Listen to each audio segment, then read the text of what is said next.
Hello guys, कैसे हैं आप लोग। उम्मीद करता हूं कि आप लोगों ने मुझको पहचान लिया होगा और आप लोगों के कॉलेज में मुझे लेक्चर लेने का मौका मिला। जिनका नहीं मिला वो शायद ऑनलाइन मुझसे किसी न किसी साधन से जुड़े हों। फूड न्यूट्रिशन एंड हाइजीन के बारे में एक अच्छी बात और एक बुरी बात करने जा रहा हूँ। अच्छी बात ये है कि जिस पीडीएफ के बारे में अपनी क्लास में बात करता हूँ कि मैं आपसे एक पीडीएफ शेयर करूँगा और उसके बाद आपको मॉडल वॉडल पढ़ने की ज़रूरत है तो ठीक है, नहीं है तो भी ठीक है, क्योंकि मेरे हिसाब से ये जो पूरा का पूरा पीडीएफ है जो मैं अभी आपके सामने शो कर रहा हूँ, मुझे लगता है ये सफिशिएंट है। इसके अंदर सब चीज़ें कवर हो जाती हैं। बुरी बात ये है कि क्लास नंबर 1 लिखा हुआ है इसके ऊपर। बुरी इसलिए कि ये टोटल एक्चुअली 44 पेजेस का पीडीएफ है, जो कि कायदे से क्लास 1, क्लास 2, क्लास 3 में खत्म होता है। But this is a boss class, this is a marathon class जो हम ले रहे हैं। मैराथन से मतलब ये कि 30-40 मिनट में ही ख़त्म कर देंगे वैसे तो हम, लेकिन ये पूरी की पूरी क्लास को क्विकली, रैपिड रैपिड मतलब एग्जाम के परस्पेक्टिव से, क्योंकि एग्जाम से पहली वाली रात को उठाना हो फूड न्यूट्रिशन, तो बस ये वाला वीडियो देखेंगे और हमारा काम जो है सेट कर लेंगे। इस वीडियो के अलावा इसी के साथ जो लेटेस्ट 2024 का राजा महेंद्र प्रताप सिंह स्टेट यूनिवर्सिटी अलीगढ़ का जो पेपर है हिंदी इंग्लिश में, बीए बीकॉम का, बीएससी का, वो मैं शेयर कर चुका हूँ आप सबसे। उसका सल्यूशन और बनाएंगे हम लोग, और उस सॉल्यूशन के वीडियो को हम कल या परसों आप लोगों के साथ मैं शेयर करूंगा, जिससे बिफोर एग्जाम जब आप जाओ तो एक तो इस वीडियो को देख जाओ, और एक रीसेंट एग्जाम जब भी आप वीडियो देख रहे होगे उस समय जो हुआ होगा उसके सॉल्यूशन को देख जाओ। फूड न्यूट्रिशन की बस इतनी सी बात रह जाएगी कि खाना पीना खाओ, टेंशन फ्री हो जाओ। तो चलिए शुरू करते हैं आज की क्लास को। अगर आप लोगों को मेरी आवाज़ आ पा रही है तो प्लीज़ एक बार हेलो सर लिख दीजिएगा। आप लोग की हेलो सुने बहुत दिन हो गए हैं। Hello guys, hi. I hope खुशी से आप मुझे याद कर रहे होंगे, और अपनी अटेंडेंस जैसे कि लिखने की मैंने रिक्वेस्ट की थी आपसे वैसे कर दीजिएगा। शुरू करते हैं, जल्दी जल्दी खत्म भी करते हैं। आज हम क्या पढ़ने वाले हैं उसके ऊपर ये स्लाइड है। कोई क्लास स्लाइड नहीं है इसके अंदर देखने वाली चीज़, लेकिन इससे एक ओवरव्यू मिल जाता है कि इस पर्टिकुलर चैप्टर के अंदर 3 पार्ट्स में मैंने डिवाइड किया इस प्रेजेंटेशन को, पीडीएफ को, जो मैं आपसे शेयर कर दूंगा अभी ग्रुप्स में। तो इसमें ये हमको मिल जाता है आइडिया कि हम क्या पढ़ने वाले हैं। तो ये वो सारी चीज़ें हैं जो हम पढ़ने वाले हैं स्लाइड के अंदर। और शुरुआत करते हैं स्लाइड नंबर 1 से कि भोजन और पोषण की अवधारणा आखिर है क्या। What is concept of food and nutrition. Sir हमारा तो फूड एंड न्यूट्रिशन का ये कंसेप्ट है, खाते हैं, पीते हैं, ऐश मारते हैं, मौज मारते हैं, पढ़ते हैं, उठते हैं, फिर खाते हैं, सोते हैं, उठते हैं, फिर खाते हैं, पोषण पाते हैं, पेट फुलाते हैं, घूमते हैं छाती चौड़ा के। वही वाले कंसेप्ट की बात ये यहाँ फूड एंड न्यूट्रिशन में कर रहा है। और जैसा मैंने कहा था, कंजूसी ना करिए, हेलो सर लिख दीजिए मुझको, जिससे एटलीस्ट ये क्लियर हो जाए कि मेरी आवाज़ आप सब तक साफ साफ पहुंच रही है। और दूसरा, जैसा कि मैं कहता हूँ कि वीडियो को लाइक करने की ऐसी कोई ज़रूरत तो नहीं है, लेकिन कर दोगे तो और अच्छा रहेगा। तो वीडियो को लाइक कर दीजिएगा, अपने अच्छे अच्छे कमेंट्स भेजिएगा मुझे, अपने जो फ्रेंड्स हैं जो और कॉलेजेस में हो सकते हैं और यूनिवर्सिटीज़ में हो सकते हैं उनसे शेयर कर दीजिएगा वीडियो को। And last but not the least, channel को सब्सक्राइब कर लीजिएगा सो दैट हम लोग और वीडियोस के माध्यम से जुड़े रहें। भोजन वह है जो हम अपने शरीर के कार्यों को पूरा करने के लिए खाते हैं। जिस तरीके से आप अपनी मोटरसाइकिल में पेट्रोल डलाते हैं, अपने मोबाइल में रिचार्ज कराते हैं, या फिर आप कह सकते हैं टीवी रिचार्ज कराते हैं, एनीथिंग सिमिलरली हम अपने शरीर को चलाने के क्या खाते हैं, फूड को खाते हैं। हमारी खाने की आदत की वजह से हमारी बॉडी फंक्शन करती है, हमें ग्रोथ मिलती है, हमारा विकास होता है। हमारे से मतलब हमारे शरीर की बात हो रही है। और food is the source of energy and the process starts from intake of food, swallowing it, digestion, disintegration of food, absorption in blood, body and supply to body organs। Hindi में समझ लो कि भोजन जो है वो ऊर्जा का स्रोत है, पावर मिलती है भोजन से। और ये प्रक्रिया कहाँ से शुरू होती है, एक ऑब्जेक्टिव टाइप क्वेश्चन बनता है कि भोजन यानी फूड की प्रोसेस कहाँ से स्टार्ट होती है। फूड के इनटेक से हो जाती है। याद रखना, हमारे मुंह के अंदर जाते ही डाइजेशन का प्रोसेस शुरू हो जाता है, क्योंकि हमारी सलाइवा, थूक जो होती है, हमारी सलाइवा ही डाइजेशन की प्रक्रिया को स्टार्ट कर देती है। याद रखिएगा जो मैंने अभी बोला, हमारे मुंह के अंदर जाते ही डाइजेशन की प्रक्रिया शुरू हो जाती है, और खाने के सेवन से लेकर पाचन तक भोजन का जो विघटन होता है, जो ब्रेकिंग अप होती है, वो हमारे शरीर में एब्जॉर्ब होकर हमारे शरीर के विभिन्न बॉडी पार्ट्स को क्या देती है, एनर्जी प्रोवाइड करती है। सबसे बेस्ट एग्जांपल बताता हूं कि हम सब लोग के अलग अलग सिम्टम होते हैं। उनमें से आप में से कुछ लोगों का सिम्टम होगा, जैसे कि मेरा एक सिम्टम है। वो सिम्टम ये कि मुझे भूख लगती है तो मेरे सिर में दर्द होने लग जाता है, अता माजी सटकली। और कोई है, और कोई ऐसा हमारे साथ स्टूडेंट है जिसकी अता माजी सटकली हो जाती है, अता माजी सटकली। और भी और सिम्टम्स हो सकते हैं, किसी के शरीर में जान नहीं फील होती है, कुछ भी रैंडम, वो इसीलिए होती है कि हमारे शरीर को जिस एनर्जी की ज़रूरत है वो एनर्जी हमको फूड देता है। तो खाने का कंसेप्ट कुल मिला के यही है भाई, खाना खाओ, शरीर को ऊर्जा पहुंचाओ सही मात्रा में, जैसे जैसे भी ज़रूरत हो। भोजन और उसके कार्यों का वर्गीकरण बहुत ही इंपॉर्टेंट है, क्योंकि ऑब्जेक्टिव बन जाते हैं इसमें से। क्लासिफिकेशन ऑफ फूड क्या है और उसके काम क्या है भाई, फूड पावर की बात यहाँ पे हम कर रहे हैं।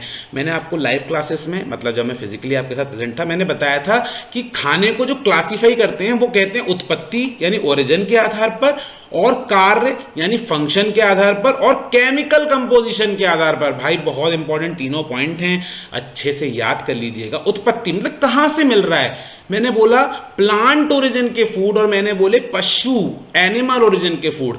बहुत ही सिंपल है, आप सब लोग आराम से जानते हैं। प्लांट से हमको वेजिटेबल, पल्सेस, फ्रूट मिलती हैं। एनिमल से हमें दूध, दही, घी। दही वैसे दिमाग का भी करता है, हमारा दोस्त कोई खास हो जो हमारे दिमाग का दही करता हो, वो भी एक ओरिजिन है दही का, बट मेनली तो एनिमल ओरिजिन का है। मीट, एग्स, ये सब जो है एनिमल ओरिजिन है, ये प्लांट ओरिजिन है। जैसा कि मैं एग्जांपल देता हूँ कि कोई स्टूडेंट ये मत लगाया ना कि अगर सवाल आए कि घी, देसी घी जो हम चुपड़ के खाते हैं रोटियों में, वो कौन सी उत्पत्ति का है, कहाँ से आता है, पौधों से या एनिमल से, तो क्या राइट आंसर होगा, लिख के बताइए कमेंट में। घी कहां से मिलता है, प्लांट से, एनिमल से? बिल्कुल एनिमल से मिलता है। कोई ये मत लगाना कि साहब हमारे घर में एक पेड़ लगा जिससे दूध टपक रहा है। No no no no, no mistake to be done. On the basis of function, वो क्या काम करते हैं। एनर्जी देने वाले फूड होते हैं कार्बोहाइड्रेट्स, बॉडी बिल्डिंग फूड्स होते हैं फैट एंड प्रोटीन, और प्रोटेक्टिव, हमारे शरीर को प्रोटेक्शन करने का काम होता है प्रोटीन, विटामिन और मिनरल का। बहुत ही इंपॉर्टेंट है क्लासिफिकेशन, पेपर में सवाल करेगा। बॉडी बिल्डिंग फूड इसमें से कौन से होते हैं, तो आप लिख के आएंगे फैट और प्रोटीन जो होते हैं बॉडी बिल्डिंग के फूड्स होते हैं। ये सब मैं आपको पीडीएफ दे दूंगा, इसको नोट वोट करने के चक्कर में पड़िएगा, बट हाँ वीडियो को प्रॉपर्ली देख लीजिएगा।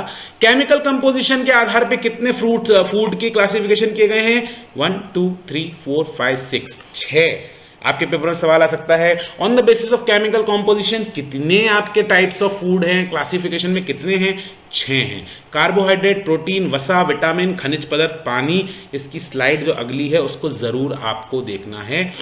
टाइप्स ऑफ विटामिन नेक्स्ट पढ़ना है, मैंने ऐसे को पता ना क्विकली चल रहे हैं, हम ज्यादा टाइम वेस्ट नहीं करेंगे किसी भी स्लाइड के ऊपर। डिटेल में देखना हो तो और वीडियो जो है वो आप इसके साथ मैं लिंक कर दूंगा, आप वहां देख लीजिएगा। टाइप्स ऑफ विटामिन, 2 तरीके के विटामिन होते हैं, ध्यान रखिएगा। एक जो फैट सॉल्यूबल यानी वसा में घुलने वाले, एक वाटर सॉल्यूबल यानी पानी में घुलने वाले। विटामिन ए, डी, ई के इधर आते हैं, विटामिन बी और सी इधर, 2 ही विटामिन है, बी और सी। और विटामिन बी बहुत सारे तरीके के होते हैं, वो सब पानी में घुल जाने वाली, यानी हमारे शरीर में जो विटामिन हम ग्रहण कर रहे हैं खाने के माध्यम से, उसमें से कुछ तो हमारे शरीर में उपलब्ध पानी में जाके मिल जाते हैं, कुछ जाके फैट में मिल जाते हैं। वाटर सॉल्यूबल केवल 2 हैं, फैट सॉल्यूबल 4 हैं। पेपर में सवाल करेगा इनमें से कौन सा वाटर सॉल्यूबल विटामिन है, ऑप्शन देगा ए, डी, ई और बी, तो आप लगा के आएंगे बी। बड़ा ही सिंपल इस तरीके का सवाल पेपर में आएगा।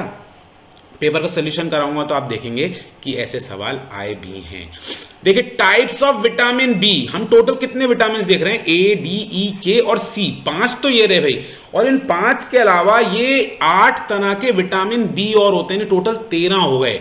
Vitamin B1, B3, B6, B9, B2, B5, B7, B12।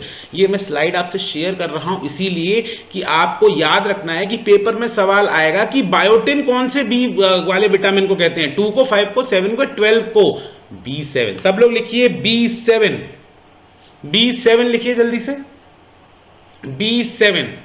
B7 biotin, ठीक है बिल्कुल। इसी तरीके से याद कर लेगा, नायासिन किसे कहते हैं, थायामिन किसे कहते हैं, राइबोफ्लेविन किसे कहते हैं।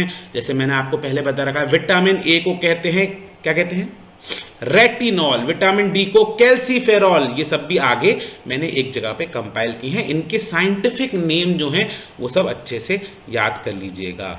ये फिर से यहाँ पे दिखा रहे हैं वाटर सॉल्युबल और विटामिन जो हैं, और इनके शॉर्ट वाले नाम के साथ साथ इनका साइंटिफिक नाम। B1, B2, B3, B5, B12। सी को कहते हैं एस्कॉर्बिक एसिड। पेपर में इतना पूछा जाता है भाई, इतना पूछा जाता है। विटामिन सी को क्या कहते हैं, एस्कॉर्बिक एसिड कौन से विटामिन को कहते हैं। आई होप आप सब लोग सही लगा के आएंगे। Vitamin A retinol, vitamin D calciferol, vitamin E tocopherol. थोड़ा सा ये भी सुनते जाइए कि विटामिन सी जो होता है वो इम्यूनिटी, प्रतिरक्षा क्षमता को बढ़ाने के लिए होता है। याद रखना, पेपर में सवाल आएगा, प्रतिरक्षा क्षमता को बढ़ाने वाला विटामिन कौन सा है, विटामिन सी है। जो बोल रहा हूं उनमें से पक्का सवाल मिलेंगे पेपर के अंदर। विटामिन ए रेटिना होती है आंख में, आंख के लिए कौन सा विटामिन अच्छा होता है, विटामिन ए होता है गाजर के माध्यम। विटामिन डी कैल्सीफेरॉल हड्डियों के लिए बहुत ही ज्यादा इंपॉर्टेंट है। विटामिन डी को सनशाइन विटामिन, धूप से मिलने वाला विटामिन भी कहते हैं। विटामिन ई स्किन के लिए बड़ा अच्छा होता है ना, फेयर एंड लवली लगाऊंगी और अपनी स्किन को चमका दूंगी। विटामिन ई यूज करिए नेचुरल सोर्सेज से, स्किन अपने आप अच्छी हो जाएगी। वैसे सच बता रहा, कितने लोग हैं जो क्रीम लगाते हैं गोरे होने के लिए, त्वचा को बेहतर करने के लिए, अच्छा दिखने के लिए, हैं कौन कौन है, सच से बताना। खुद नहीं बताएंगे तो एक दूसरे को बता सकते हो कि साहब ये लगाता है वो लगाता है। देखो मैं तो कुछ नहीं लगा रखा, लगाया भी होगा तो तुम्हें थोड़ी बताऊंगा कि लगाया है। चलिए आगे बढ़ते हैं क्योंकि मजाक का टाइम कम है यहाँ पे। मिनरल्स, खनिज पदार्थ दो तरीके के होते हैं, मेजर मिनरल, ट्रेस मिनरल। मतलब समझ लो, मेजर मतलब ऐसे मिनरल जो हमें ज्यादा मात्रा में चाहिए, अधिक मात्रा में चाहिए जो मिनरल्स वो, और जो हमें थोड़ी सी मात्रा में चाहिए हमारे शरीर को वो। Sodium, potassium, chloride, calcium, phosphorus, magnesium, sulphur, ये सब हमें मेजर मिनरल्स हैं, ज्यादा मात्रा में चाहिए। आयरन, हाँ किसी का घर का पंखा गाटर उखाड़ के नहीं खाना है, पालक में मिल जाएगा आयरन, उससे खा लेना है। कॉपर, ये नहीं कि साहब मैं तो पंखे की बाइंडिंग खोल के, पंखा की जो बाइंडिंग में कॉपर का वायर होता है बिजली के, अपने घर के खा जाओ, नहीं भाई उसकी बात नहीं हो रही है। कॉपर जो खाने के माध्यम से, जिंक, आयोडीन, क्रोमियम, फ्लोराइड, ये सब हमारे शरीर के लिए आवश्यक हैं, इनको कहते हैं मिनरल्स, खनिज पदार्थ। ऐसे पदार्थ जो कम मात्रा में चाहिए, ऐसे पदार्थ जो ज़्यादा मात्रा में चाहिए। अच्छे से याद कर लीजिएगा, पेपर में आए सही लगा के आइएगा। बात आती है कि पोषण क्या होता है, जो खाने के माध्यम से हमारे शरीर को जो प्राप्त होता है, जिसकी वजह से हमें ऊर्जा मिल रही है, एनर्जी बन रही है, उसे कहते हैं न्यूट्रिशन। न्यूट्रिशन मिलता है खाने से, और किन के माध्यम से हमें मिलता है, वो है न्यूट्रिएंट्स, पोषक तत्व। पोषक तत्व क्या है, जो हम खाना खाया उनसे जो 6 प्रकार के पोषक तत्व हमको मिले थे, वो थे ये 6, दीज आर कॉल्ड पोषक तत्व, न्यूट्रिएंट्स। ये न्यूट्रिएंट्स के वजह से हमारे शरीर को क्या मिला, न्यूट्रिशन मिला। इनकी वजह से हमको मिला न्यूट्रिशन। और न्यूट्रिएंट्स के लिए भी बताया गया है कि माइक्रो और मैक्रो ये भी होते हैं, आगे देख लीजिएगा, जो हमें कम मात्रा में चाहिए और जो हमें ज्यादा मात्रा में चाहिए। जैसे अभी हमने किसके बारे में पढ़ा था, मिनरल्स के बारे में। पोषण को क्या क्या प्रभावित करता है, अगर मैं कहूं कि हमारे क्लास में वो लड़की है, उसका नाम है कटरीना कैफ, उसको कौन कौन प्रभावित करता है, विक्की कौशल, सलमान खान, है ना। इस तरीके से कहूं तो बात पूछ रहा है कि पोषण को क्या प्रभावित करता है, समाज, जीवन शैली, आदतें बिल्कुल करती है। कोई व्यक्ति है जिसको आदत हो गई है मोमोज खाने की डेली शाम को, कोई व्यक्ति है जो सिगरेट पीने की आदत डाल रख चुका है, कोई व्यक्ति है जिसके सामाजिक स्थिति ऐसी है कि वो किसी पर्टिकुलर चीज को ज्यादा खाता है। जैसे कि हम लोग कहते हैं कि भाई पंजाबियों के घर में देसी घी तेल की चीजें ज्यादा बनती हैं, से उनकी संस्कृति हो सकती है। संस्कृति मतलब मैं कहूँ कोई ऐसा हो सकता है जो अधिक प्रोटीन वाली चीजें खाता है, नॉन वेजिटेरियन ज्यादा खाता है, किसी के जैसे जैनिज्म में जमीन के नीचे की चीजें नहीं खाई जाती। आर्थिक स्थिति, भाई ज़्यादा पैसा होगा अगर आपके पास तभी आप बेहतर चीज़ें खा पाएंगे, कम पैसा होगा तो इंसान को जीवन में उसी हिसाब से एडजस्ट करना पड़ेगा। डिस्ट्रीब्यूशन, भौगोलिक, अब मान लो आप बैठे हुए कहीं हिमाचल प्रदेश के किसी दूरस्थ गांव में जो पहाड़ी के ऊपर स्थित है, तो वहाँ कई सारी चीज़ें वैसी अवेलेबल नहीं हो पाएंगी। आपका अंधविश्वास हो सकता है, आपके शरीर की ज़रूरत हो सकती है। साइकोलॉजिकल, कई लोग कहते हैं साहब मैं ये नहीं खाऊंगा मशरूम, ये तो नॉनवेज होता है। कई लोग कहते हैं अंडे में से स्मेल आती है। ये सारे फैक्टर्स हैं जो हमारे न्यूट्रिशन को इम्पेक्ट करते हैं। पेपर में अगर सवाल आ जाए इनमें से कौन सा हमारे न्यूट्रिशन को इम्पैक्ट करने वाला फैक्टर है, ऑल ऑफ दी अबव ही लगा के आना है, सारे फैक्टर्स हैं। ये चार्ट बड़ा इंपॉर्टेंट है, इसको देख लीजिएगा हिंदी इंग्लिश वाले सभी लोग। न्यूट्रिएंट्स का मतलब पोषक तत्व, ये दो तरह के होते हैं, मैक्रो और माइक्रो। मैक्रो में आ गए जो ज़्यादा मात्रा में चाहिए, कार्बोहाइड्रेट चाहिए, प्रोटीन चाहिए, फैट चाहिए। जो कम मात्रा में चाहिए वो है विटामिन और मिनरल। विटामिन में भी दो तरह के थे, फैट सॉल्यूबल, वाटर सॉल्यूबल, और मिनरल दो तरह के थे। फिर मैक्रो जो ज़्यादा चाहिए, जो माइक्रो जो कम चाहिए। अब देखो कितनी शानदार स्लाइड है, ऊपर जो इतनी भयंकर सर जी पढ़ाते आ रहे हो आप, यही स्लाइड दिखाते थे। अबे यही स्लाइड दिखा देता तो मेरी वैल्यू नहीं कम हो जाती। धीरे धीरे पढ़ा के लाऊंगा तभी तो कहोगे सर जी को पढ़ाना आता है, सर पढ़ाते हैं, है ना, है ना, है ना। अगर मेरी बात को सुन रहे हो, मज़ा आ रहा है, अच्छे से पढ़ पा रहे हो, समझ आ रहा है, तो एक बार हेलो लिख देना, क्योंकि आप जब हेलो लिखते हो तो मुझे बफेलो की तरह मज़ा आ जाता है। ठीक है, चलो ध्यान से देख लो स्लाइड को, अच्छे से समझ लो, भूलना नहीं है, शॉर्ट नेम्स नहीं भूलने हैं। इसमें से 10-12 सवाल तो मिल ही जाएंगे। पोषण के प्रकार, स्वास्थ्य के आयाम की बात हो रही है, तो ये बता रहे हैं कि न्यूट्रिशन किस प्रकार का होता है। एक तो होता है ऑप्टिमम न्यूट्रिशन, एक होता है मेल न्यूट्रिशन, एक होता है अंडर न्यूट्रिशन, एक होता है ओवर न्यूट्रिशन। समझ लो इसको क्या कहते हैं, मैं पहले भी कई बार करा चुका हूं। ऑप्टिमम न्यूट्रिशन मतलब मेरे शरीर को स्वस्थ रहने के लिए जितने पोषण की जरूरत है, अगर उतना ही पोषण, आइडियल, आदर्श मैं पा रहा हूं, तो ये होगा इष्टतम पोषण, आदर्श पोषण, ऑप्टिमम न्यूट्रिशन। अगर मैं मिसमैच हो रहा है मेरा न्यूट्रिशनल इनटेक, मिसमैच मतलब जितना चाहिए उससे ज़्यादा या कम, तो वो होता है मेल न्यूट्रिशन। ज़्यादा कम मतलब अंडर भी हो सकता है और ओवर भी हो सकता है। मतलब मान लो मैं तो साहब मोटा हूँ पहले से, और छोले भटूरे चेपे जा रहा हूँ, डेली छोले भटूरे चाहिए, बड़े बड़े भटूरे तेल में चले हुए, ओवर न्यूट्रिशन। कम खाता हूँ, अंडर न्यूट्रिशन। वैसे कम खाने का न्यूट्रिशन से कोई लेना देना नहीं है, क्योंकि हमारे जितने भी सीखचे से पतले दोस्त हैं वो ज़्यादा खाते हैं, और हम जैसे मोटे ताजे लोग कम खाते हैं। फालतू बदनाम है हम लोग। सही बात कह रहा हूँ ना, सही कह रहा हूँ, मैं जानता हूँ। स्वास्थ्य के आयाम देखिए, डायमेंशंस ऑफ हेल्थ कह रहा है भाई, फिजिकल हेल्थ, एक ऐसा व्यक्ति जो शारीरिक रूप से स्वस्थ है, एक ऐसा व्यक्ति जो मानसिक रूप से स्वस्थ है, एक ऐसा व्यक्ति जो सामाजिक रूप से स्वस्थ है, एक ऐसा व्यक्ति जो स्पिरिचुअली, आध्यात्मिक रूप से स्वस्थ है। ध्यान रखिए, जो व्यक्ति इन चारों रूप में स्वस्थ है उसको कहा जाएगा हेल्दी पर्सन। हो सकता है कोई व्यक्ति एकदम बॉडी बिल्डर टाइप का है, लेकिन मेंटली वो पीस में नहीं है, उसका मानसिक जो परिवेश है वो सही नहीं है, तो वो हेल्दी पर्सन नहीं है।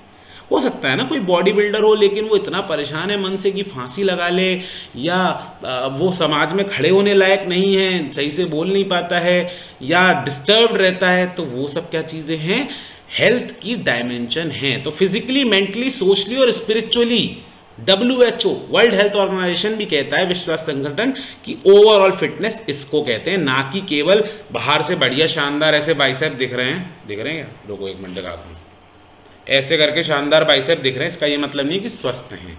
मेंटली भी स्वस्थ होना है, सोशली भी स्वस्थ होना है, स्पिरिचुअली भी स्वस्थ होना है। देख लो भैया, मेल न्यूट्रिशन, अंडर न्यूट्रिशन पतले रह जाओगे, ओवर न्यूट्रिशन मोटे हो जाओगे। अंडर न्यूट्रिशन की वजह से अंडर वेट हो जाता है, हाइट कम रह जाती है, वेस्टिंग लो वेट हो जाता है। ओवर न्यूट्रिशन में ओवर वेट हो जाता है। और ओबेसिटी की हिंदी क्या होती है? मोटापा। ध्यान रहे, पेपर में अगर सवाल आता है क्या मोटापा एक बीमारी है, तो आंसर होगा yes, obesity is not a condition, it is a disease also. संतुलित आहार की बात कर रहे हैं, एक बहुत इंपॉर्टेंट कॉन्सेप्ट है रिकमेंडेड डाइटरी अलाउंस। ध्यान से देख लीजिए और अच्छे से याद कर लीजिए फुल फॉर्म, इसको हम कहते हैं शॉर्ट में RDA। वो ये कह रहा है कि एक व्यक्ति को डेली कितने न्यूट्रिएंट लेना चाहिए, कितना प्रोटीन लेना चाहिए, कितना कार्बोहाइड्रेट, कितना फैट, ये सब एक टेबल में बताया है। एक संस्थान है जिसका नाम है ICMR, भारतीय आयुर्विज्ञान केंद्र, Indian council of medical research, Bharatiya Ayurvigyan अनुसंधान का जो इंस्टीट्यूशन है उसको क्या नाम दिया? RDA। इसकी आगे टेबल है कि भाई इतना इतना इतना कैलोरी, इतना इतना खाना करना है, वो ज़रूरी है। मील प्लानिंग क्या होती है कि आपके घर में डेली किया जाता है, बेटा आज क्या खाओगे, बेटा रोटी खाएगा, बेटा दाल खाएगा, मेरी बेटी पनीर से रोटी खाएगी। ये क्या है? एवरी फैमिली के अंदर मील प्लानिंग होती हैं, जिसके अंदर ये देखते हैं माँ बाप हमारे, हमारा परिवार के बड़े लोग, कि न्यूट्रिशन मिल रहा है नहीं मिल रहा, इंडिविजुअल की रिक्वायरमेंट टेस्ट पूरा हो रहा है कि नहीं हो रहा, और फाइनेंशियल लिमिटेशंस में रहते हुए उसको पूरा करना होता है। तो हमारे घर का जो आहार है, उसकी जो योजना बनती है, उसमें फाइनेंशियल लिमिटेशंस भी एक फैक्टर होती है। देखो ये दे रखा है, ये जो टेबल है ना, ये आरडीए की टेबल है। आरडीए की फुल फॉर्म क्या बताई थी? रिकमेंडेड डाइटरी अलाउंस, बहुत इंपॉर्टेंट है, आईसीएमआर ने दिया है, ये दे रखा है। याद बात मत करना, 1 2 4 क्वेश्चन छोड़ भी दोगे तो कोई फर्क नहीं पड़ने वाला है अगर इसके ऊपर आ जाता है तो। भाई फूड ग्रुप्स के फंक्शन क्या क्या है, न्यूट्रिएंट्स के टाइप्स के हिसाब से वो बताया है। कार्य फंक्शन, कौन सा न्यूट्रिएंट की बात हो रही है, कौन सी चीज से मिलता है। देखो एनर्जी गिविंग फूड ऊपर बताए थे, कार्बोहाइड्रेट फैट होते हैं, बॉडी बिल्डिंग प्रोटीन होते हैं, और regulatory and protective vitamin and mineral होते हैं। ये हमें अनाज, वसा और चीनी से मिलता है। ये दालें, दूध, मांस, चिकन से मिलता है। ये फल तथा सब्जियों से मिलता है। बड़ी ईजी सी टेबल है, एकदम दिमाग में बिठा लेना, याद कर लेना। ये है फूड गाइड पिरामिड। वो ये कह रहा है कि हमने group 1, group 2, group 3, group 4, group 5, group 6 के अंदर ग्रुप 7 तक खाने की चीजों को बाइफरगेट कर दिया है कि भैया ये ग्रुप 1 है, ये ग्रुप 2 है, ये ग्रुप 3 है, और हर इंसान को इन सारे ग्रुप से डेली कुछ ना कुछ खाना ही चाहिए। अच्छे से देख लीजिएगा, बहुत इंपॉर्टेंट नहीं है बट इंपॉर्टेंट है। तो पेपर में सवाल है, एक गाइड जो होती है उसको क्या कहते हैं? फूड गाइड की पिरामिड कहते हैं इसको। क्लास नंबर 1 हमने निपटा दी है, क्लास नंबर 2 में आ गए हैं, चलते जाते हैं, रुकेंगे नहीं। आज हम इसमें ये सब चीज़ें पढ़ने वाले हैं, और सबसे पहले जो आ गए हैं फंक्शन ऑफ न्यूट्रिएंट्स को दोबारा से इसके अंदर देखने वाले हैं। कार्बोहाइड्रेट क्या करता है? एनर्जी देता है। फैट क्या करता है? एनर्जी देता है, इंसुलेट करता है हमारी बॉडी को, यानी एक उसकी चमड़ी की, हमारे ऑर्गन्स जो हैं हमारे शरीर में, दिल है, दिल तो भाई सबके पास है, और डेली ये जो तुम हार्ट ब्रेक का इंस्टा पे डालते हो ना, वो सब देख रहा हूँ मैं, आप लोगों से इंस्टा से जुड़ने का बस यही फायदा है। अभी भाई साहब इस पे ध्यान देना है, ठीक है। फैट क्या करता है? हमारे शरीर के ऑर्गन्स को इंसुलेशन प्रोवाइड करता है। कहने का मतलब हमारे शरीर के अंदर जो ऑर्गन्स हैं, जैसे कि किडनीज हैं, जैसे कि लंग्स हैं, जैसे कि हार्ट है, उन सब के ऊपर एक परत चढ़ी हुई है जो हमारी स्किन के अंदर की तरफ है, जो हमारे ऑर्गन्स को प्रोटेक्शन दे रहा है। प्रोटीन, विटामिन का क्या काम होता है, ये बहुत इंपॉर्टेंट टेबल है, क्योंकि पेपर में सवाल आना लाजमी है। विटामिन ए की कमी से क्या होगा, B1 की कमी से क्या होगा, ये जो बीमारियां हैं ना, ये पेपर में आने वाली लिखी हैं।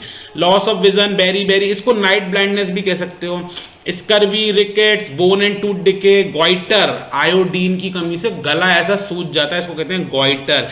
एनीमिया, खून की कमी हो जाती है, आयरन चाहिए, अनार खाओ वो पालो। बहुत इंपॉर्टेंट ये वाली टेबल है, जिसके अंदर से पेपर में सवाल आना 100% है भैया, कोई रोक नहीं सकता। कौन सा न्यूट्रिएंट कहाँ से मिलता है उसके बारे में ये टेबल बना दी है, PDF शेयर कर रहा हूँ, पूरा पढ़ने की ज़रूरत क्या है, आराम से पढ़िएगा, कहाँ से क्या मिलता है याद कर लीजिएगा पेपर से पहले कुछ चीज़ें, जिससे पेपर में सवाल पूछ लेंगे। विटामिन ए कहाँ से मिलेगा भैया? कैरेट, स्पिनच एंड पंपकिन से मिलेगा।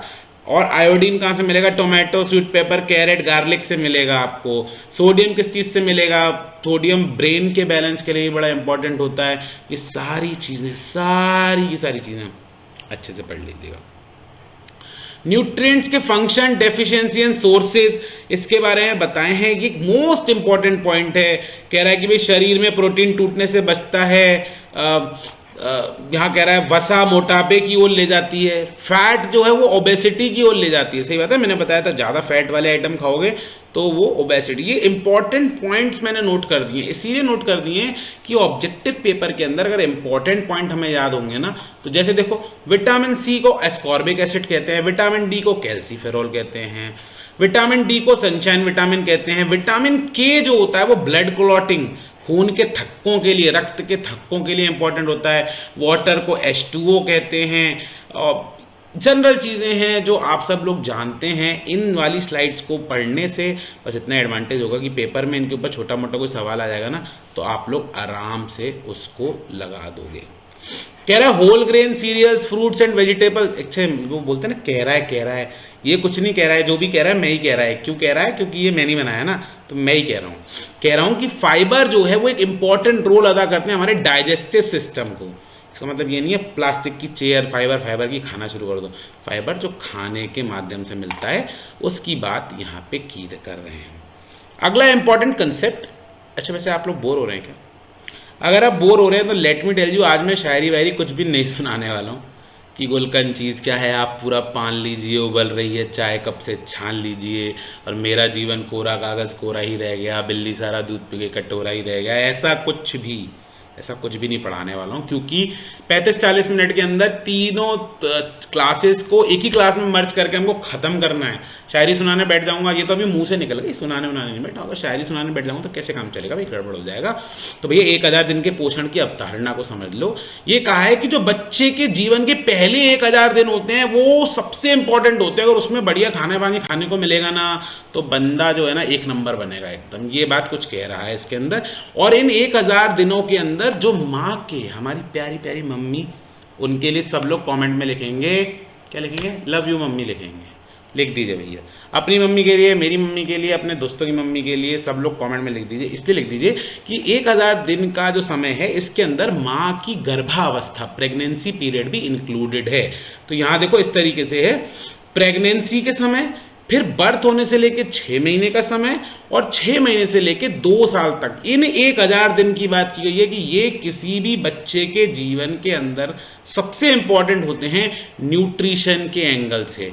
ये सब पढ़ लेना, उसको अगर ध्यान रखा जाए तो वो एक स्वस्थ और बेहतर बच्चा बन के निकलेगा, ये बात इसके अंदर कही गई है।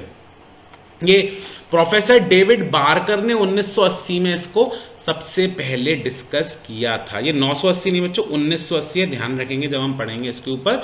और एनर्जी और प्रोटीन की कैसी कैसी डिमांड है शरीर की, ये बॉडी वेट के हिसाब से कैलकुलेट किया जाता है। तो बच्चों में नहीं, बड़ों में भी, कि आपके शरीर को कितना प्रोटीन चाहिए इसको डिसाइड करने के लिए बॉडी वेट जो होता है इंपॉर्टेंट होता है। ये टेबल भी, ये फोटो भी आपके साथ शेयर हो रही है तो आप लोग पढ़ ही लेंगे। एक बच्चे के ग्रोथ को कौन कौन से फैक्टर इम्पैक्ट करते हैं भाई, वो यहाँ पे बता रहा है। तो कह रहे हैं भैया हेरिडिटी, अगर माता पिता को कोई बीमारी है, अगर माता पिता पतले हैं, माता पिता मोटे हैं, तो सारी चीज़ें जो होती हैं वो सारी चीज़ें बच्चे के अंदर समाहित हो जाती हैं। बच्चे का सेक्स मेल है या फीमेल है वो प्रभावित करता है इस बात को कि उसका ग्रोथ कैसा होगा, उसके आसपास का एनवायरनमेंट कैसा है, साफ सुथरी जगह रहता है या कैसी है, किस जाति का है। आपने देखा हो अगर कोई इंग्लिश मैन है, मतलब कोई ब्रिटेन के लोग हैं तो गोरे होंगे, लंबे होंगे, भारत में हाइट थोड़ी सी कम होती है, किस राष्ट्रीयता का है, कैसे हार्मोन्स हैं, कैसा पोषण मिल रहा है उसको, ये सारे क्या बता रहे हैं, वो फैक्टर्स जिसकी वजह से बच्चे की ग्रोथ इम्पैक्ट होती है। अब तुम लोग कहोगे अरे हम तो सर इतनी तेज़ी से ग्रोथ कर रहे हैं कि साला कोई रोक ही नहीं पा रहा है, आपको तो सर समझ ही नहीं आ रहा है। लेकिन भाई जो आम लोग हैं ना, हम जैसे, उन लोगों को इम्पैक्ट करते हैं। Emotional factor, social factor, economic factor, भैया आज के ज़माने में बाप बड़ा ना भैया सबसे बड़ा रुपया, ये वाली बात तुमने सुनी होगी। पैसा बहुत बड़ा इंपॉर्टेंट रोल प्ले करता है किसी भी चीज़ के अंदर। माता से संबंधित पैतृक कारक, मेडिसिनल फैक्टर, कोई ऐसी मेडिसिन्स हैं जो छोटपन में बच्चे को लेनी पड़ गई या उसकी माँ को गर्भावस्था के दौरान लेनी पड़ गई, सब क्या करता है, इम्पैक्ट करता है किसी भी बच्चे की ग्रोथ के फैक्टर्स को।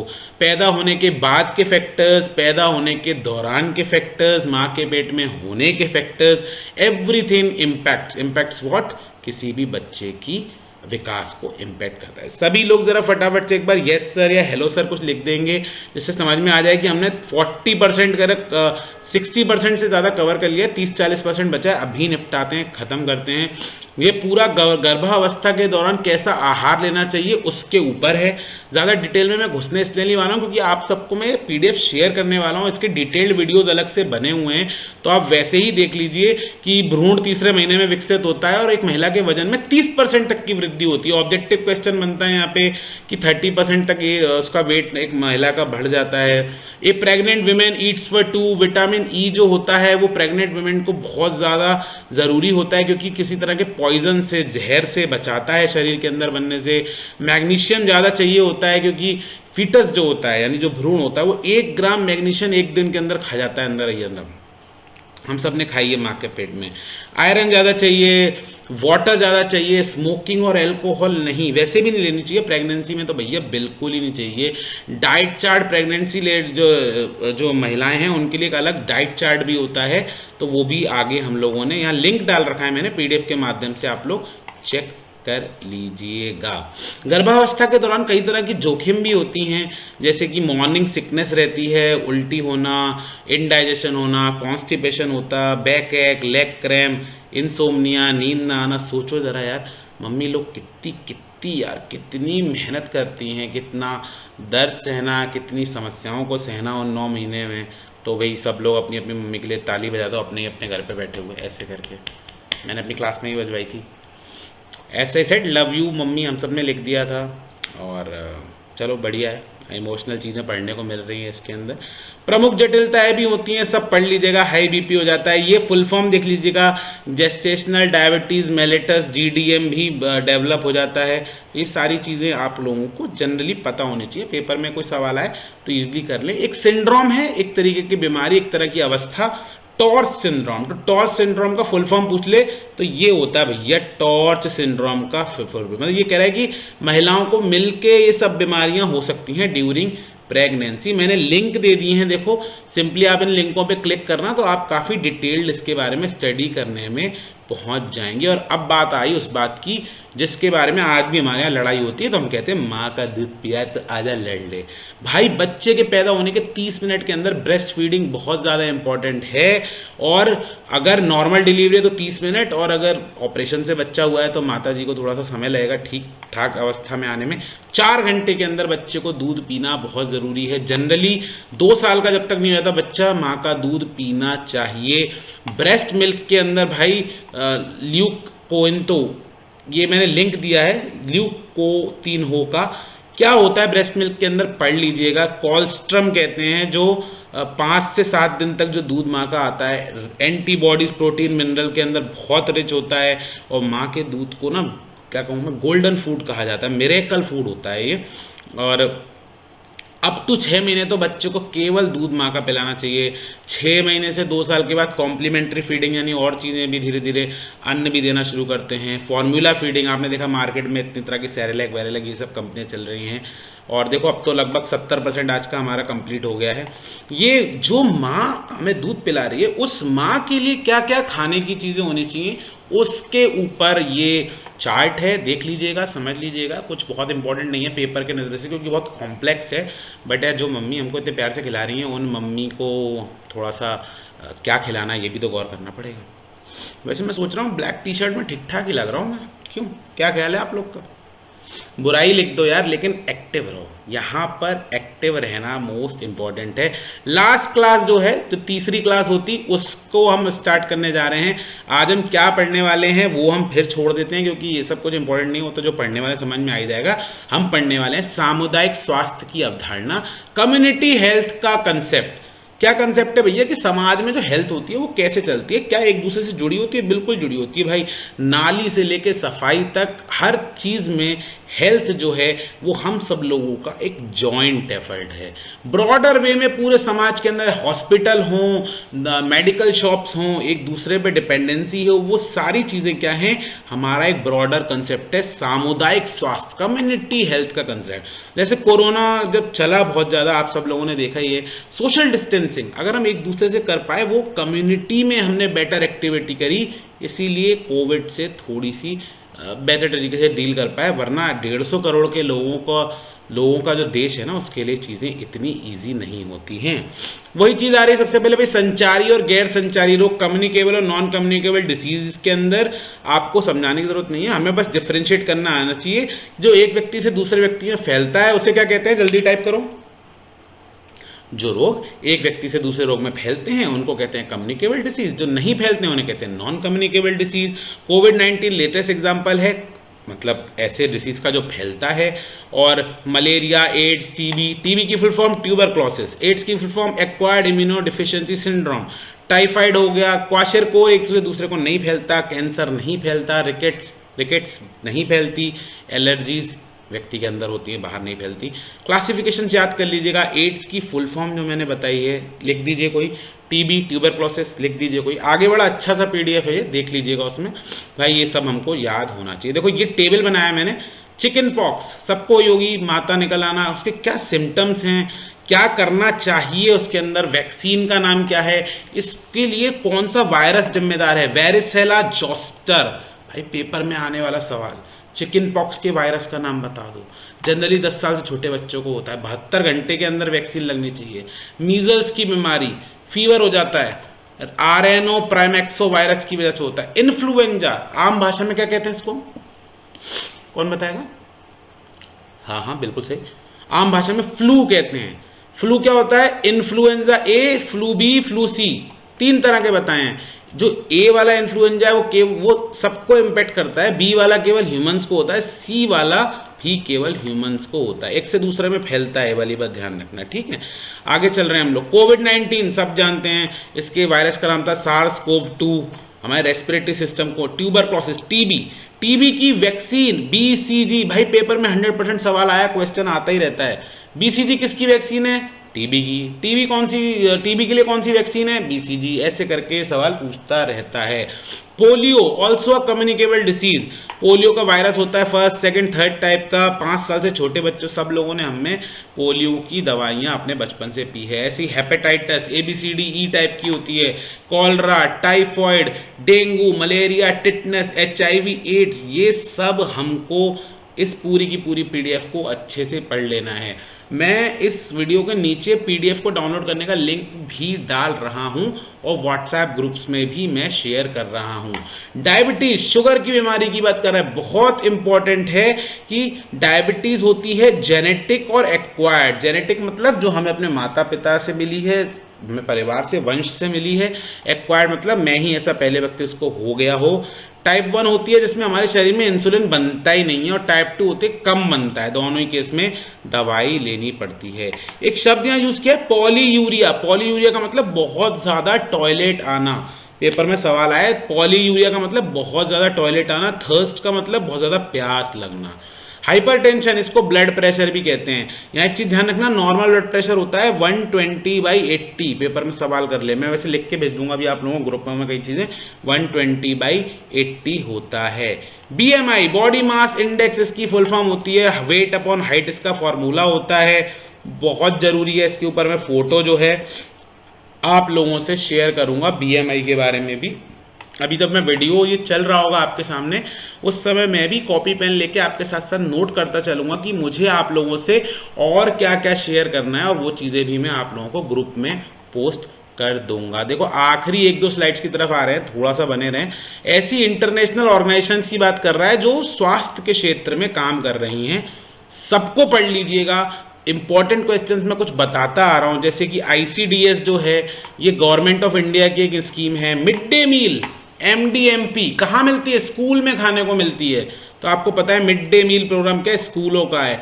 अक्षय पात्र बेंगलोर का है। वर्ल्ड हेल्थ ऑर्गेनाइजेशन, विश्व स्वास्थ्य संगठन, याद रखना जिनीवा में स्विट्जरलैंड में हेडक्वार्टर है, 7 अप्रैल 1948 को बनी। यही तो सब ऑब्जेक्टिव क्वेश्चन है। MDMP की फुल फॉर्म क्या है? ICDS की फुल फॉर्म क्या है? ये कब बना था, ये कब बना था? यही सब तो है। UNICEF, United Nations international children emergency fund, New York में हेडक्वार्टर है, 1946 में UN जनरल असेंबली में बना था। फाओ, FSSAI, food safety and standardization authority of India, जो हमारे खाने के प्रोडक्ट्स के ऊपर हरा लाल निशान लगा होता है, इन सबको रेगुलेट करने वाली संस्था है FSSAI। ये सारे के सारे आपको अच्छे से याद होने चाहिए। अदर वीडियोस का लिंक भी मैं आपको भेजता रहूँगा। इम्यूनिटी बूस्टिंग फूड्स, ऐसे खाने जिससे हमारे शरीर को इम्यूनिटी बूस्ट मिलता है, ज़्यादा मतलब हमारे शरीर की प्रतिरक्षा क्षमता बढ़ाते हैं। ये मैंने यहाँ पे कंपाइल किए हैं, केवल 10 तरह के, याद कर लीजिएगा। ऐसे ग्रीन टी है, टर्मरिक है, एंटीबैक्टीरियल क्या होता है? टर्मरिक। टर्मरिक की हिंदी कौन बताएगा, जल्दी से बताइए? टर्मरिक, हल्दी। आंवला, हाशिम आंवला, साउथ अफ्रीका का क्रिकेटर आंवला, वाला आंवला नहीं, आंवला, बालों के लिए बड़ा अच्छा होता है। मेरे तो खैर कम हो गए, बट मैं बोल रहा हूँ, कहते हुए सर साले कह रहे हैं आंवला बालों के लिए अच्छा होता है, खुद तो खाया नहीं इन्होंने, बाद में समझ में आता है ना भैया। हनी, सुबह सुबह हनी को पकड़ो। हनी किसी का नाम तो नहीं है भाई आज यहाँ पे? Hello, any honey there here? Honey मतलब शहद। शहद को डालो नींबू में, पियो, वेट लॉस कर लो, इम्यूनिटी बूस्ट कर लो, डाइजेशन सुधार लो, स्टमक प्रॉब्लम आंवला से खत्म कर लो, ये खा लो, वो खा लो, ये सारी चीज़ें, गार्लिक, जिंजर, योगर्ट, खुद देख लेना भाई।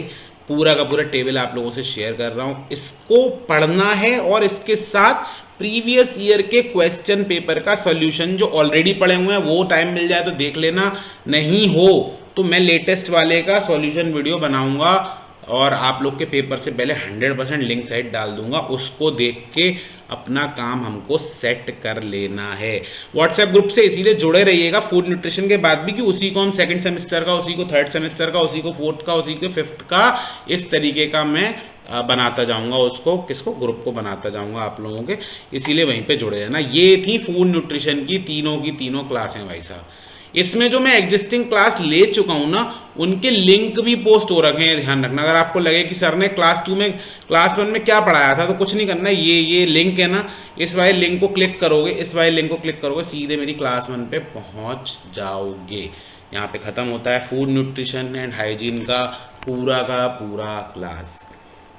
चलिए, वक्त आ गया है कि मैं इस वीडियो को बंद कर दूं। 40 मिनट के अंदर हमने लगभग 150 मिनट के कंटेंट को पढ़ लिया। पीडीएफ में आप लोगों के साथ शेयर करने जा ही रहा हूं। जब तक हम अगली बार मिलेंगे, तब तक के लिए मैं बाय बाय कहता हूं। अच्छे से पढ़िए, कॉम्पिटिटिव एग्जाम्स में लगिए और बढ़िया से आगे बढ़िए, इसी उम्मीद के साथ आज के वीडियो को बंद करता हूँ। टेक केयर गाइस, सब्सक्राइब करिएगा, लाइक करिएगा, कॉमेंट्स दीजिएगा, आपको क्या ज़रूरत है मुझे बताइएगा, मैं हमेशा आपके साथ हूँ। Take care guys. और हाँ, इंस्टाग्राम पे फॉलो कर लेना भाई। इंस्टाग्राम पे मतलब आप लोग नहीं करोगे फॉलो तो बड़ी दिक्कत हो जाएगी। @प्रणय रॉक्स ढूंढिएगा। प्रणय, ये रहा मेरा नाम प्रणय, इसके आगे रॉक्स लगा के ढूंढिएगा। इंस्टाग्राम पे मिलते हैं। Bye bye guys, take care.